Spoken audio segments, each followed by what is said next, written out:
और भाई लोग, क्या हाल चाल है पढ़ाई लिखाई का? अरे यार, एग्जाम करीब है एमपी पुलिस कांस्टेबल का। पढ़ नहीं रहे हो क्या आप लोग? देखो, एमपी पुलिस कांस्टेबल के साइंस के क्वेश्चन इस वीडियो में हम लोग डिस्कस करेंगे, साइंस के, विज्ञान के, ठीक है। और ये जो क्वेश्चन हैं ये हार्ड रहने वाले हैं, थोड़े हार्ड का टच रहेगा।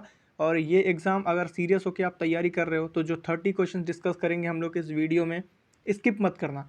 ये 30 क्वेश्चन एग्जाम में आने की सबसे ज़्यादा पॉसिबिलिटी है, तो हाथ जोड़ के निवेदन है कि स्किप मत करना अगर सिलेक्शन चाहते हो, ठीक है। उसके बाद लास्ट में बताना कि क्वेश्चन कैसे लगे। चलो, अब बिना आपका समय बर्बाद किए स्टार्ट करते हैं हमारा पहला क्वेश्चन। मनुष्यों के शरीर का सामान्य ताप फ़ारेनहाइट में 98.6 फ़ारेनहाइट होता है। सेल्सियस में ये कितना होता है? आप लोग कमेंट करके बताओ, ठीक है। सेल्सियस में ये जो मनुष्य का सामान्य तापमान होता है वो कितना होता है? ऑप्शन ए है 100 डिग्री सेल्सियस, बी है 35 डिग्री सेल्सियस, सी है 37 डिग्री सेल्सियस और डी है 98.6 डिग्री सेल्सियस। फ़ारेनहाइट में होता है 98.6 फ़ारेनहाइट, तो सेल्सियस में होता है 37 डिग्री सेल्सियस, ठीक है। तो option number C 37 degree Celsius हमारा बिल्कुल सही जवाब होगा। मनुष्य के शरीर का सामान्य तौर पे यही तापमान रहता है। अब आते हैं हम लोग नेक्स्ट क्वेश्चन पे, क्वेश्चन नंबर सेकंड पे। क्वेश्चन नंबर सेकंड क्या कहते हैं, थोड़ा जूम कर लेते हैं ताकि आपको पढ़ने में दिक्कत ना हो। वे जीव जिनमें अंडों की विशेषताएं होती हैं जीवन की शुरुआत कैसे करते हैं? वे जीव जिनमें अंडों की विशेषताएं होती हैं जीवन की शुरुआत कैसे करते हैं? ऑप्शन ए निषेचित अंडा, बी शुक्राणु, डी निषेचित कोशिका और डी है विभाजित कोशिका। कमेंट करके बताओ आप लोग, वे जीव जिनमें अंडों की विशेषताएं होती हैं जीवन की शुरुआत कैसे करते हैं? तो इसका जो सही जवाब है वो होगा निषेचित कोशिका के जरिए ये लोग जीवन की शुरुआत करते हैं, ठीक है, निषेचित कोशिका, ठीक। आते हैं अगले क्वेश्चन पे, क्वेश्चन नंबर 3 पे। दो या दो से अधिक सामान्य कोशिकाओं के समूह को क्या कहा जाता है? दो या दो से अधिक सामान्य कोशिकाओं के समूह को क्या कहा जाता है? ऑप्शन ए है ऊतक, बी है तंतु, सी है ग्रंथियां, डी है प्रणाली। कमेंट करो आप लोग फटाफट, कमेंट करो, है ना, एक एक आंसर का कमेंट करो, हेजिटेशन दूर होता है। दो या दो से अधिक सामान्य कोशिकाओं के समूह को क्या कहा जाता है? तो उसको कहते हैं दोस्तों ऊतक, ठीक है, ऊतक कहते हैं, ऊतक। दो या दो से अधिक कोशिकाओं के समूह को ऊतक कहते हैं। ऊतक मतलब टिश्यू और कोशिका मतलब सेल, तो सेल का जो समूह बनता है ना उसे टिश्यू बोलते हैं, ऊतक बोलते हैं, ठीक है। आते हैं क्वेश्चन नंबर फोर्थ पे। फोर्थ क्या कहता है, मूत्र के मुख्य संघटक क्या हैं? 95% जल, 2.5% यूरिया, 2.5% अन्य पदार्थ। बी ऑप्शन कहता है 90% जल, 5% यूरिया।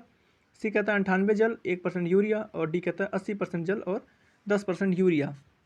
तो इसमें से ये वाला, तो डी वाला ऑप्शन बिल्कुल गलत है। ए बी और सी में से आपको डिसाइड करना है। और ए बी और सी में भी जो सही जवाब है ना दोस्तों वो है ऑप्शन नंबर ए, 95% जल, 2.5% यूरिया और 2.5% अन्य पदार्थ होते हैं मूत्र में, ठीक है। आते हैं अगले क्वेश्चन पे, क्वेश्चन नंबर 5 पर हम लोग। इंपॉर्टेंट है ये साइंस के क्वेश्चन, बहुत बहुत ज़्यादा इंपॉर्टेंट है। 5 क्या कहता है, कौन सी धातु स्वाभाविक रूप से शुद्ध अवस्था में मिलती है? मतलब नेचुरली कौन सा ऐसा धातु है जो शुद्ध मिलता है, जिसको प्योरीफाई नहीं किया जाता, एकदम शुद्ध मिलता है? ऑप्शन ए है लोहा, बी है तांबा, सी है मर्क्यूरी, डी है सोना। कमेंट करो कि कौन सी ऐसी धातु है जो स्वाभाविक रूप से शुद्ध अवस्था में मिलती है। तो शुद्ध अवस्था में जो मिलने वाली धातु है ना दोस्तों वो है सोना। मर्क्यूरी, लोहा, तांबा नहीं है, सोना जो है ना यही एक ऐसा धातु है जो शुद्ध अवस्था में मिलता है, तभी तो डिमांड है ना। चलो देखो, एक रिक्वेस्ट रहेगा आप लोगों से, यहाँ तक आ गए हो ना वीडियो में तो लाइक ज़रूर कर देना। आपके एक एक लाइक से गजब का मोटिवेशन मिलता है वीडियो बनाने का। और सब्सक्राइब तो ज़रूर कर देना, क्योंकि जब तक आपका एग्ज़ाम नहीं हो जाता और एग्ज़ाम के बाद भी इस चैनल पे हमेशा कंपटीशन से रिलेटेड स्टडी मटेरियल आता रहेगा। और शेयर कर दो अपने उस दोस्त के साथ जिसको इस वीडियो की सबसे ज़्यादा ज़रूरत है। स्टार्ट करते हैं आगे। 6 नंबर क्वेश्चन हमारा क्या कहता है, निम्न में से कौन सा रासायनिक परिवर्तन नहीं है? ये नहीं जो शब्द है ना ये सिलेक्शन नहीं करवा सकता है, ठीक है, याद रखना। निम्न में से ऐसा कौन सा रासायनिक परिवर्तन का उदाहरण नहीं है? दही का बनना, ऑप्शन बी है कोयले का जलना, सी है दूध का फटना, डी है बर्फ़ का पिघलना। अब देखो, रासायनिक केमिकल चेंज तब होता है ना जब कोई नया चीज़ बन जाए। अब देखो, दूध दूध से दही बन रहा है तो कुछ नया बन गया ना, वापस दही से दूध थोड़ी बना सकते हो, है ना। तो ये तो रासायनिक चेंज हो गया, ठीक है। और कोयले का जलना, अब कोयला जल गया तो राख बन गई, अब वापस राख को कोयला थोड़ी बना सकते हो। सेम इसी तरह दूध का फटना, एक बार दूध फट गया तो क्या कभी सही कर पाओगे? लेकिन दोस्तों अगर बर्फ़ पिघल गया तो वापस जमा भी तो सकते हैं। तो ये जो बर्फ़ का पिघलना है ना ये रासायनिक परिवर्तन नहीं है, ठीक है, रासायनिक परिवर्तन नहीं है, याद रहेगा। आते हैं अगले क्वेश्चन पे, क्वेश्चन नंबर 7 पे। 7 क्या कहता है, सूर्य के तुल्य तारे को बेहतर क्यों माना जाता है? मतलब जैसे हमारा सौरमंडल में अभी सूरज है तो उस तरीके के, मतलब उस कैटेगरी के जो तारे हैं ना उनको बेहतर क्यों माना जाता है? ऑप्शन ए कहता है सूर्य एक मध्यम तारा है, बी है सूर्य गैसीय पिंड है, सी है अन्य तारे भी गैसीय हैं, ऑप्शन डी है उपयुक्त सभी। आप लोग कमेंट करके बताओ कि सूर्य जो है ना उसके समान समान जो तारे होते हैं उनको बेहतर क्यों माना जाता है? बेहतर इसलिए माना जाता है दोस्तों क्योंकि सूर्य ना तो बहुत छोटा है ना तो बहुत बड़ा है, तो ऑप्शन ए भी सही है। और सूर्य जो है ना वो गैसीय पिंड है, ये बात भी बिल्कुल सही है, ठीक है। और अन्य तारे भी गैसीय ही होते हैं, मतलब जितने भी तारे होते हैं सब में गैस ही होता है, हाइड्रोजन हीलियम मिनली गैस यही होता है।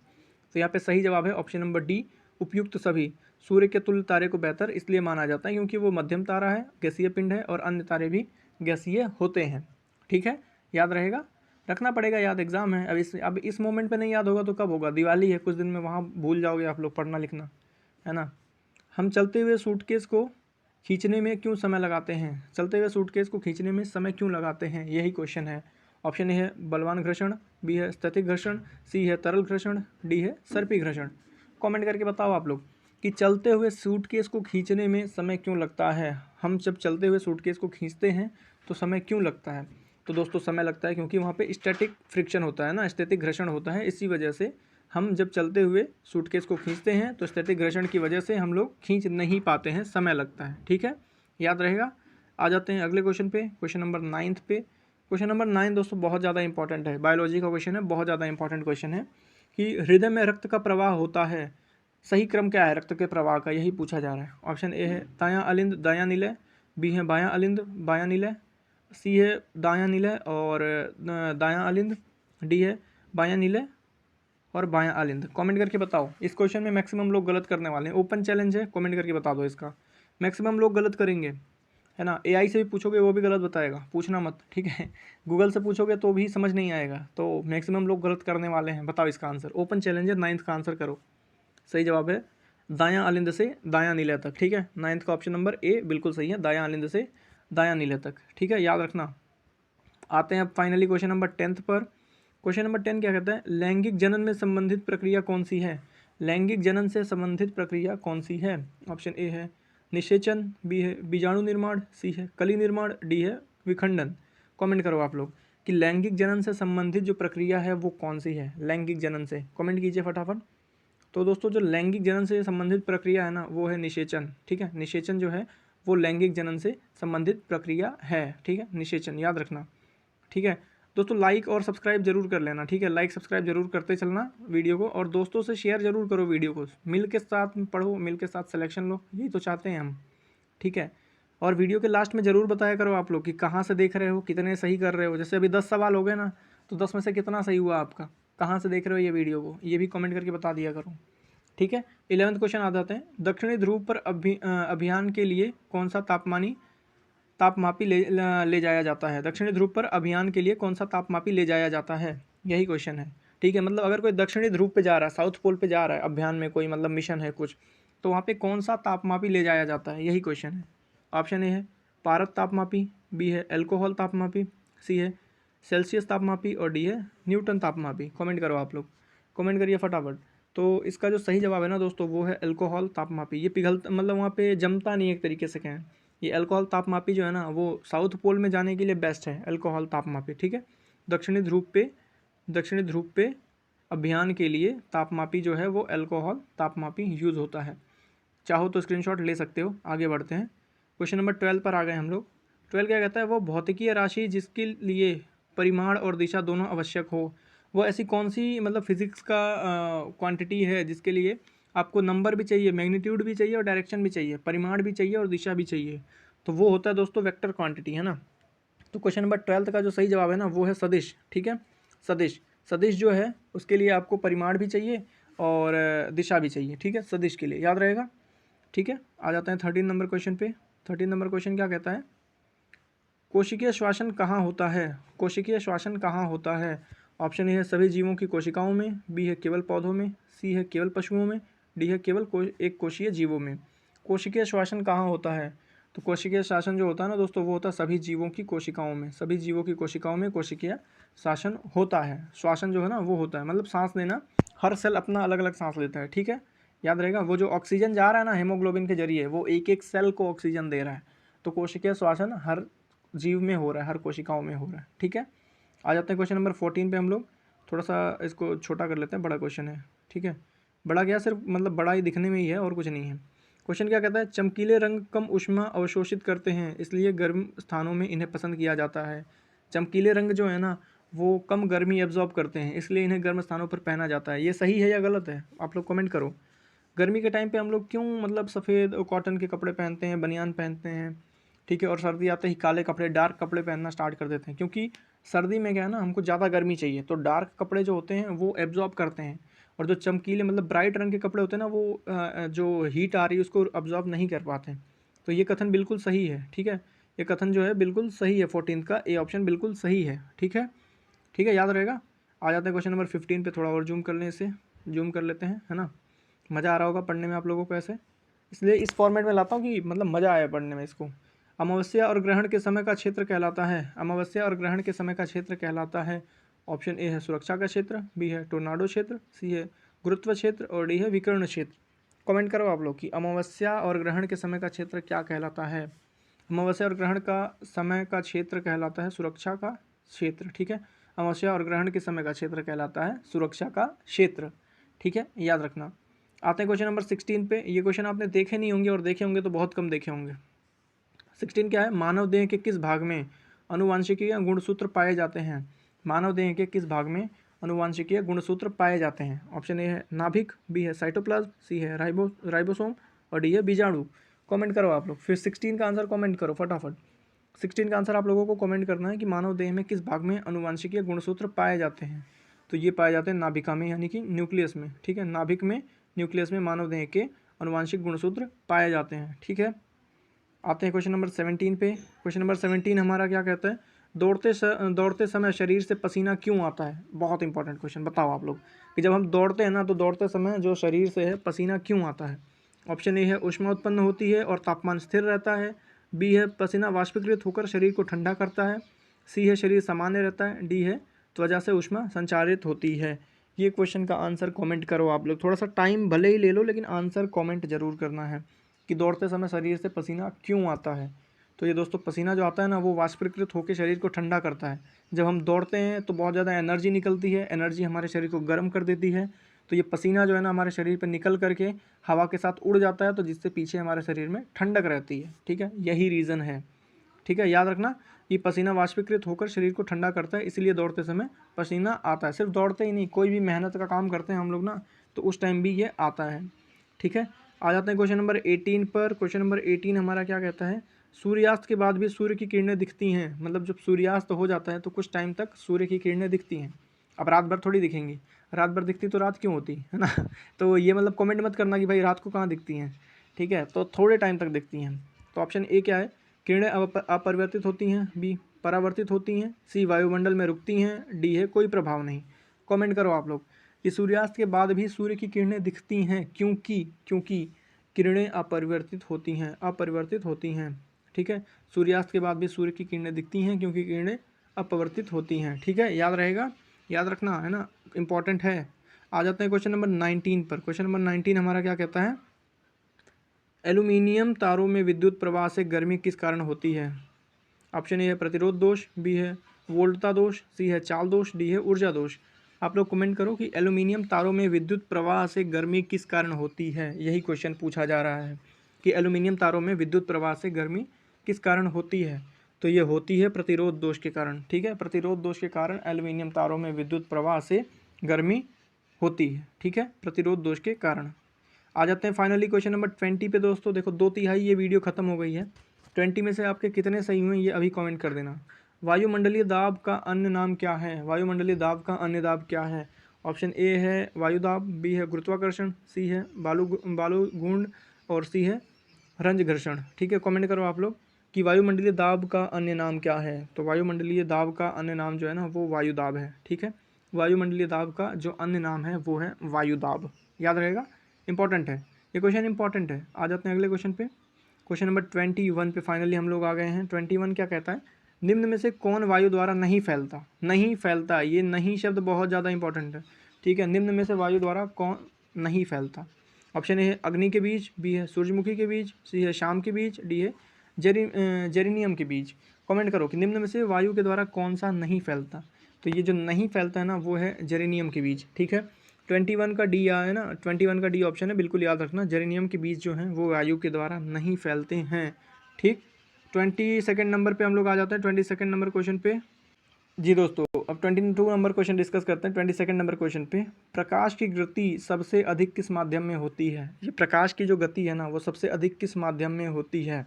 ऑप्शन ए है वायु में, बी निर्वात में, सी जल में, डी कांच में।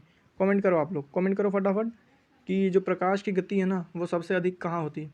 प्रकाश की गति सबसे अधिक निर्वात में होती है, और अगर ध्वनि की गति की बात करें ना तो वो ठोस में होता है, ठोस में। ठीक है, निर्वात मीन्स वैक्यूम।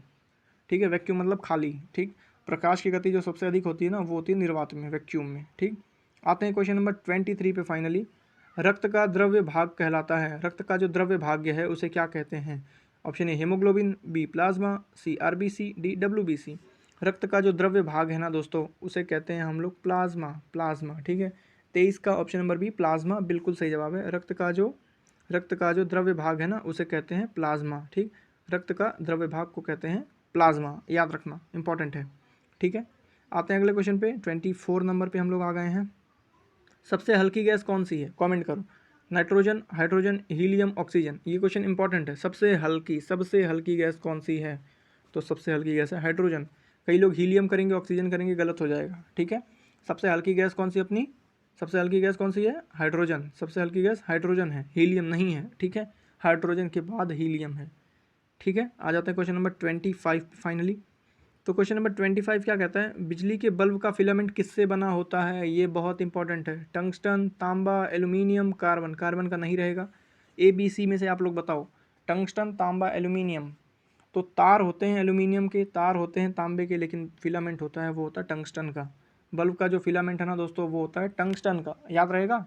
टंगस्टन फिलामेंट नाम सुनते हैं टंगस्टन याद आ जाए।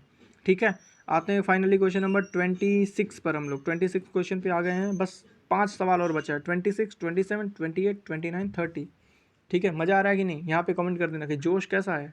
ठीक है, लाइक ज़रूर कर देना, सब्सक्राइब जरूर कर देना चैनल को। ठीक है, क्योंकि रेगुलर वीडियोस आ रहे हैं, हर एक कंपटीशन के लिए यहाँ पे आपको स्टडी मटेरियल मिलेगा। जब पानी उबलता है तो कौन सा परिवर्तन होता है? रासायनिक, भौतिक, ऊष्मीय, जैविक। जब पानी उबलता है तो कौन सा परिवर्तन होता है, यही क्वेश्चन पूछ रहा है। तो जब पानी उबलता है ना दोस्तों वो होता है भौतिकीय परिवर्तन। अरे भाई उबल रहा है तो वापस उबल के भाप बनेगा, वो भाप कुछ टाइम बाद ठंडा होकर कंडेंस होकर फिर पानी बन जाएगा। तो भौतिकीय तो है, कुछ नया थोड़ी बना। कुछ नया बनता तो रासायनिक होता।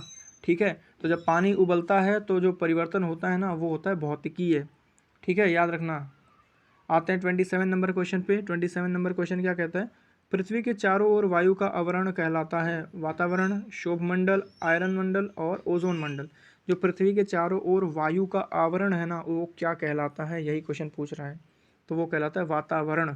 पृथ्वी के चारों ओर वायु का आवरण कहलाता है वातावरण। ठीक है, वातावरण जो है पृथ्वी के चारों ओर वायु का आवरण, वायु का आवरण जो है उसे वातावरण कहते हैं।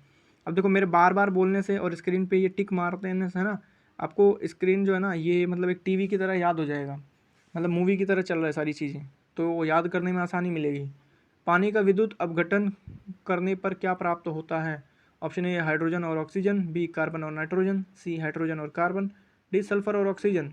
देखो जो पानी है ना वो पानी का फॉर्मूला क्या होता है? H2O। तो जब पानी का हम लोग अपघटन करते हैं ना, पानी का अपघटन करते हैं तो हाइड्रोजन और ऑक्सीजन मिलता है। पानी का अपघटन करने पे हाइड्रोजन और ऑक्सीजन मिलता है दोस्तों। ठीक है, याद रहेगा आप लोगों को कि पानी का अपघटन करने पर हाइड्रोजन और ऑक्सीजन मिलता है।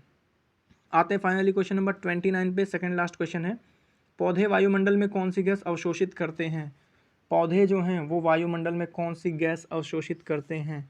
Option A oxygen, B carbon dioxide, C nitrogen, D hydrogen. अब यहाँ पे लोगों का कन्फ्यूजन रहेगा, ये हाइड्रोजन नाइट्रोजन कोई नहीं करेगा, ऑक्सीजन कार्बन डाइऑक्साइड में डाउट है कि कौन सी गैस है वो अवशोषित करते हैं। कई लोग यहाँ पे ऑक्सीजन कर देंगे जो कि गलत हो जाएगा, कार्बन डाइऑक्साइड है। पौधे जो है ना दोस्तों, पौधे मतलब सांस लेते हैं ऑक्सीजन, छोड़ते हैं कार्बन डाइऑक्साइड, लेकिन जब खाना बनाते हैं फोटोसिंथेसिस जब करते हैं तब वो छोड़ते हैं ऑक्सीजन और लेते हैं कार्बन डाइऑक्साइड। लेकिन जब अवशोषित लिखा है ना तो आपको यही करना है, कार्बन डाइऑक्साइड। ठीक है, पौधे वायुमंडल में कार्बन डाइऑक्साइड ही अवशोषित करते हैं, याद रखना आप लोग। ठीक, आते हैं फाइनली लास्ट क्वेश्चन पे, क्वेश्चन नंबर 30 पे। कोलेस्ट्रॉल किस प्रकार का यौगिक है? ऑप्शन ए प्रोटीन, बी वसा, सी कार्बोहाइड्रेट, डी है न्यूक्लिक अम्ल।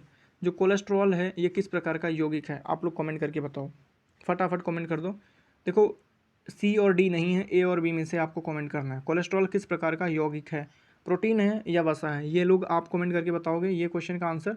ठीक है, और देखो दोस्तों, ठीक है, सक्सेस बहुत करीब है, बस अपना हार्डवर्क आप लोग जारी रखो और ख़ुद पर विश्वास रखो, सक्सेस ज़रूर मिलेगा। और वीडियो को लाइक ज़रूर कर देना, ठीक है। और वीडियो कैसा लगा, कहाँ से देख रहे हो, कुछ परिवर्तन मुझे और करना चाहिए क्या, कुछ डाउट है, अगर किसी क्वेश्चन को लगता है कि कोई गलत मैंने बता दिया, हो सकता है फ्लो में कुछ गलत बोल दिया हूँ, हो सकता है बाई चांस कि कोई ऑप्शन गलत टिक कर दिया हो या कुछ भी हो सकता है, तो आपको डाउट आता है तुरंत कमेंट करो, तुरंत आंसर मिलेगा, ठीक है। और सब्सक्राइब जरूर कर देना चैनल को, ठीक है। इस एग्ज़ाम के बाद भी आगे जितने भी एग्ज़ाम आपके आने वाले हैं ना, सबके लिए रैपिड फायर जो प्रैक्टिस होती है वो यहाँ पे मिलेगी आपको। तो बस इसी सोच के साथ आगे बढ़ते हैं और चलते हैं, मिलते हैं आपसे एक बहुत जल्द नई वीडियो में। तब तक के लिए जय हिंद, जय भारत, अपना ख्याल रखें आप लोग, बाय बाय, टेक केयर।